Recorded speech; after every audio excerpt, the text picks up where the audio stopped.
भेजकर कहा कि ऐसा साथ साथ ही कराना चाहिए। इसके बाद 1999 में विधि आयोग की 170वीं रिपोर्ट देख लीजिए, 2015 में संसदीय समिति की 79वीं रिपोर्ट देख लीजिए, या अभी पूर्व राष्ट्रपति रामनाथ कोविंद जी के नेतृत्व में जो कमेटी बनी उसकी रिपोर्ट। तो आपका मेन आर्ग्यूमेंट है कि पहले से सोचा हुआ कुछ नया नहीं आप ला रहे हैं। हमने जो कांग्रेस के द्वारा जिस ढंग से इसको कांग्रेस कार्यकाल में ये क्रम टूटा था, उसको हम फिर से सही रास्ते पे लाना चाहते हैं और हम चुनाव फिर से एक साथ यानी वन नेशन वन इलेक्शन का क्रम हम फिर से प्रारंभ करना चाहते हैं, ताकि उसके जो कई लाभ हैं उसका भी अवसर देंगे। अडानी के मुद्दे पे ठीक है, अडानी के मुद्दे पर बहस की मांग पर आपको अपने ही सहयोगियों का, ठीक है सर, आपको अपने ही सहयोगियों का साथ नहीं मिला। अडानी भारी पड़ा, अडानी का मुद्दा या फिर सोरोस का मुद्दा, क्योंकि ये फिर सोरोस को लेकर आए, कहा आप साजिश रचते हैं, हर बार पार्लियामेंट सेशन के पहले सोरोस का कुछ ना कुछ मुद्दा उठाते हैं और फिर वन नेशन वन इलेक्शन। इस पर आपका क्या स्टैंड रहेगा? जेपीसी में पहली बैठक की शुरुआत हो गई है। देखिए, इस बार का संसद का सत्र जो था वो सबसे लंबा सत्र था और दुर्भाग्य है कि सरकार ने एक व्यक्ति को बचाने के लिए पूरी पार्टी और संसद के सत्र को जिस तरह से नहीं चलने दिया, पूरी पार्टी अडानी के बचाव में खड़ी हो गई। हमने एक मुद्दा उठाया कि 2200 करोड़ रुपए की रिश्वत दी गई, अमेरिका में उस व्यक्ति के खिलाफ वारंट है, उसके खिलाफ जांच कीजिए। हम जांच नहीं करेंगे, क्यों? क्योंकि मोदी जी का संरक्षण उनको प्राप्त है। सीधा सीधा एक विषय था कि उनको कैसे बचाया जाए। उनको बचाने के चक्कर में एक दिन तो 50,000 की कोई नोट की गड्डी थी, उसी पे पूरा दिन निकल गया। जॉर्ज सोरोस पर हम कह रहे हैं भाई आपकी सरकार है, चलिए अब सेशन खत्म हो गया। अब जॉर्ज सोरोस का नाम आज अंजना जी ने लिया है, बीजेपी के किसी लीडर ने पिछले 4-5 दिन में नाम भी लिया हो तो बता दीजिए। अगर वो व्यक्ति गलत था, किसी के गलत संबंध थे, वो देश के खिलाफ काम कर रहा था, सेशन खत्म हुए आज कई दिन हो गए, उसके खिलाफ अभी तक कार्रवाई क्यों नहीं हुई? उसके खिलाफ एफआईआर क्यों नहीं हुई? केवल और केवल अडानी को बचाने के लिए आप आगे चल रहे हैं। अब मूल मुद्दा आता है जो वन नेशन और वन इलेक्शन की बात है। इन्होंने कहा कि बहुत अच्छी बात है, इंदिरा जी ने पत्र लिखा, नीति आयोग ने पत्र लिखा। अरे भाई, सब कुछ लिखा और सब कुछ बहुत अच्छा था, तो 11 साल से सरकार पकौड़े तल रही थी, अभी क्यों याद आया? फिर 11 साल पहले ले आते इसको। आपके तो 303 सांसद भी आए थे 6 साल तक। मोदी जी से पहले लगातार 6 साल सरकार वाजपेयी जी की भी रही, तो उस समय पर किसी ने क्यों नहीं मूव किया? कोई जवाब नहीं। इनके पास 4 तर्क देते हैं बार बार कि खर्चा कम हो जाएगा, खर्चा कम हो जाएगा। कोई स्टडी किसी ने कराई? इलेक्शन कमीशन ने 2019 और 2024 के खर्चे के आंकड़े अभी तक नहीं दिए, और 2014 के दिए हैं। मैं चाहूंगा बीजेपी के प्रवक्ता जरूर बता के जाएं कितना खर्चा हुआ था। जीडीपी का मात्र 0.2%। इनको टोटल पता भी नहीं होगा शायद, और पता हो तो बताइए, आपके मुंह से भी जनता सुनेगी तो बहुत अच्छा लगेगा। पता है आपको? बताइए जरा। मैं बता रहा हूँ आप कितना खर्च घटेगा भाई, बताइए पहले। 2014 में कितना खर्च हुआ? फायदा क्या है, गिनाइए। नहीं, मैं आपको फायदे भी गिनाता हूं। नहीं, आप केवल एक सवाल का जवाब दीजिए कि 2014 में, क्योंकि 19 और 24 के आंकड़े इलेक्शन कमीशन ने आपके इशारे पर नहीं दिए हैं जनता को। 2014 में कितना खर्चा हुआ था, उसका उत्तर दे दीजिए। नहीं मालूम है उनको। मैं बताता हूं, आप आज तक का टाइम वेस्ट कर रहे हैं। नहीं, केवल 38। आप अपनी बात पूरी कर ली, आप अपनी बात मैं पूरी फिर कर कहूंगा, फिर मैं आपको आंकड़े सहित आपके सारे कोई बात दूंगा। कोई बात नहीं। 3870 करोड़ रुपया खर्च हुआ 2014 में, और वो हमारे जीडीपी का 0.02%। 19 और 24 के अभी तक आंकड़े नहीं आए। कोई इलेक्शन कमीशन ने कमेटी नहीं बताई, कोई नीति आयोग ने कमेटी नहीं बनाई, कोई स्टडी नहीं हुई कि क्या खर्चा कम होगा, ज्यादा होगा। केवल ईवीएम की मशीनें, अगर पूरे देश में एक ही बार में चुनाव होता है तो वो 10,000 करोड़ से ज्यादा का है। एक प्राइवेट कंपनी की स्टडी के माध्यम से अगर देखें तो वो 11,000 करोड़ के करीब है। मैं फिर कहूंगा कि दूसरा तर्क कहते हैं कि साहब चुनावी मोड में रहते हैं, सब वेलफेयर स्कीम्स रुक जाती हैं।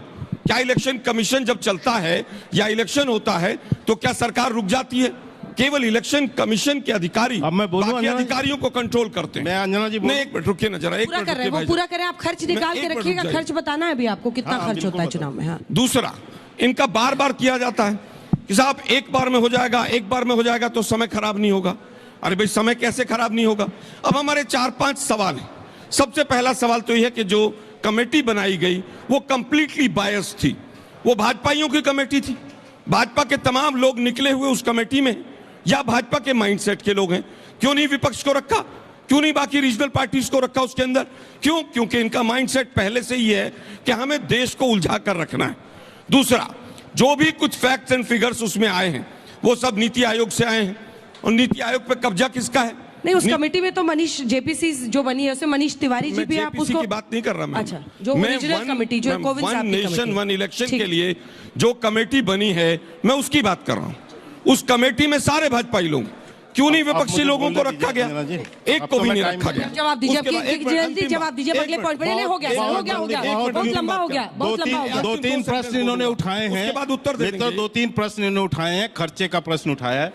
और अंजना जी, मैं ये आज तक का ही रिपोर्ट आपको दिखा रहा हूं।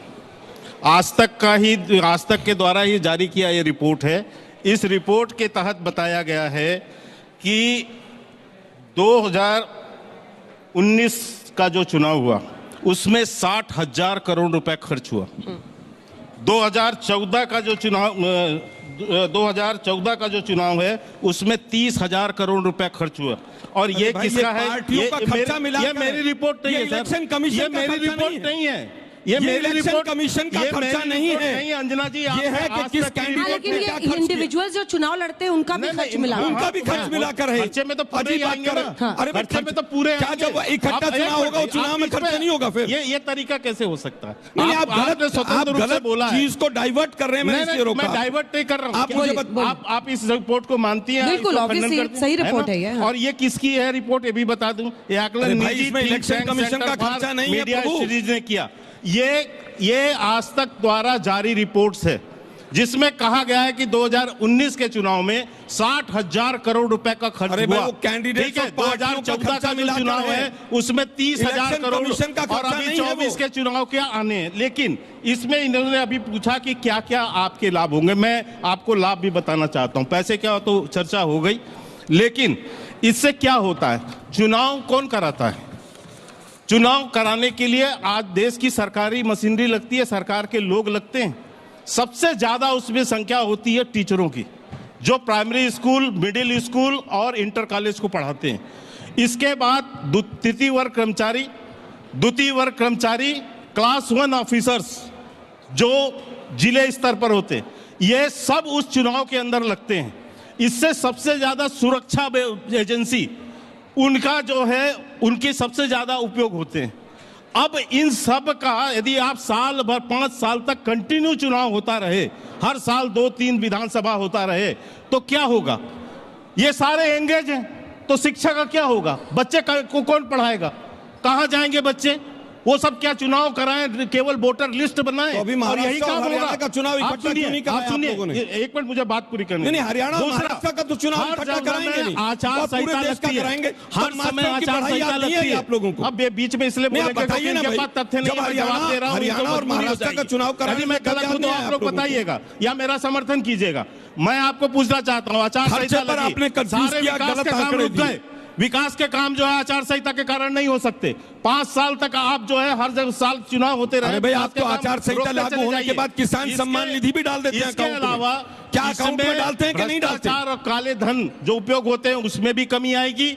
इसमें कौन सी स्टडी कह रही है? ठीक है, अब आलोक जी का एक सवाल है, उसके बाद मैं आशुतोष जी तुरंत आपके पास आ रही हूँ। आलोक जी, जो नंबर्स हमारे पास है, एक आने वाली है। हाँ ठीक है, चुनाव का साल दर साल खर्च वाली भी ये रिपोर्ट है पूरी, जिसमें 1952 में अगर 10 करोड़ के आसपास खर्च हुआ था, तो वही 2014 जब तक के आंकड़े हैं 3,870 करोड़। ये इलेक्शन कमीशन का खर्च है ना? 10 करोड़ से आप 3,870 करोड़। और ये जो अलग अलग पेशे से जुड़े हुए लोग हैं, इन सबको वहां महीनों जाकर रहना पड़ता है, ये एक अलग समस्या है। मतलब अगर नॉर्मल विवेक से हम बात करें तो सबको लगेगा कि एक साथ चुनाव करिए, खत्म कीजिए, हमेशा देश इलेक्शन मोड में रहता है। ये आप ही लोग का मैं उत्तर देता हूं। ये बीजेपी के सामने आप लोग इतने अंडर कॉन्फिडेंट क्यों हो जाते हैं कि अगर एक देश एक चुनाव होगा तो ये फायदा ले जाएंगे? इसकी मूल वजह क्या है जो आपकी चिंता है? देखिए, इलेक्टोरल बॉन्ड का पैसा खाने वाली पार्टी है, बीफ कंपनियों से पैसा लेने वाली पार्टी है, रिसोर्सेज में धनाड़े है, इनके पीछे अडानी जैसे बड़े बड़े धनाड़े लोग खड़े हुए हैं, तो स्वाभाविक है कि इनको आसानी रहेगी। लेकिन हमारा मूल प्रश्न वो नहीं। हमारा मूल प्रश्न ये है कि ये लोकतंत्र के ऊपर आघात होगा, ये फेडरल स्ट्रक्चर के ऊपर आघात होगा। आप मुझे केवल ये बताइए, आज यहां पर मोदी जी कहते हैं 1 नेशन 1 इलेक्शन पास हो गया, और उसके बाद मोदी जी की सरकार माइनॉरिटी में आ जाएगी, तो क्या आप सारे राज्यों में दोबारा चुनाव कराएंगे? क्या नॉर्थ ईस्ट की एक सरकार 40 एमएलए वाली, अगर वहां पर सरकार गिर गई तो क्या सारे राज्यों में दोबारा चुनाव कराएंगे? कोई लॉजिक नहीं है इनके पास। अंजना जी ने सही आंकड़ा दिया कि 3870 करोड़ रुपया खर्च हुआ। 19 और 24 के आंकड़े क्यों नहीं आए आज तक देश के सामने? क्योंकि बीजेपी नहीं चाहती कि आंकड़े देश के सामने आए। अगर आपको इलेक्शन कमीशन के ऊपर इतना वो है कि खर्चा कम होगा, तो पिछले 11 साल से कोई स्टडी कराई आपने? नहीं कराई। ठीक है, चलिए आशुतोष जी बात बताइए, लेकिन उससे पहले नहीं, अब सेकंड राउंड में